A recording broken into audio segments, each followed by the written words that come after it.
Our employee retention is significant. That can be real money, close to 10 million bucks actually, if you really look at it. Our referrals increased about threefold. We have been able to attract national talent.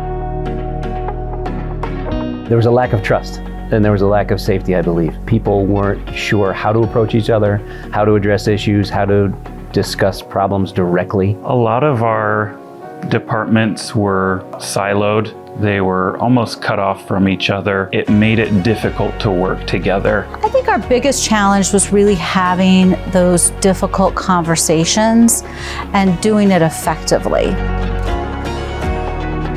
I think there's always apprehension when you have to get comfortable with being uncomfortable. And that's what Last 8% is about, is being vulnerable in those uncomfortable moments. There very much was a niceness over courage approach, or what I believe would be that family quadrant of the XY axis. It also led to difficulty in adapting, difficulty to execution. And so we really needed to move as an organization from family into more courage, more execution. Every single person in this organization got the training, including our current CEO, all the way down to our individual contributors and everybody in between. Speaking that common language and having that common vernacular has really helped it stick. It's a different level of interaction that's taken place that's more open and productive. And again, I'll go back to that trust and safety that is so important to people that they don't realize that they're missing until you actually feel it. Prior to this training, a lot of our leaders would say, HR, I want you to sit in with us while we have this difficult conversation with our employees. And we're seeing that less and less. They feel confident that they can have those discussions with employees, and the employees even feel confident that they're going to have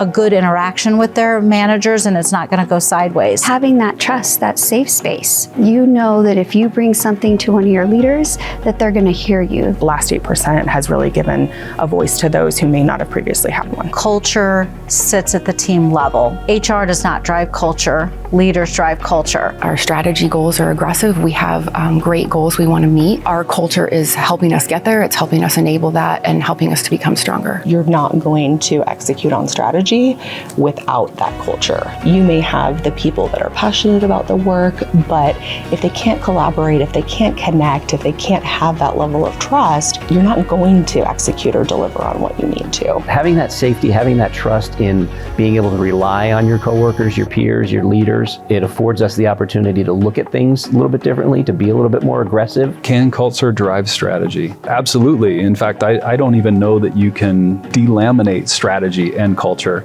I think there was even a saying that culture eats strategy for breakfast.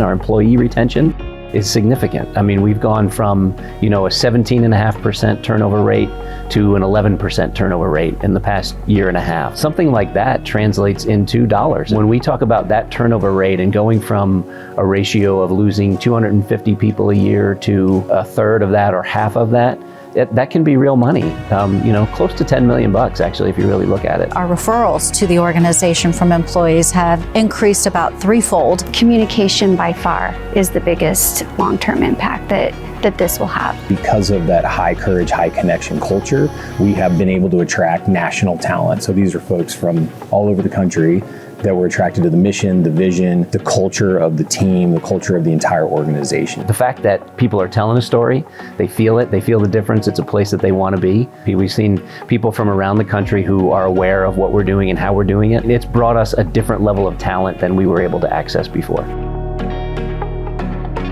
I believe it's increased our performance. It's allowed us to be better at talking to somebody about what we need from them. Our performance will just continue to grow as long as we rely on that last 8% to help us. Culture should be the focus. Having the conversations that focus on the last 8%, building connection, building care, asking questions, those are all essential ingredients to having a great culture. When I've gone through these interviews, I definitely talk about culture with them, and we talk about this high connection, high courage culture, accountability, care.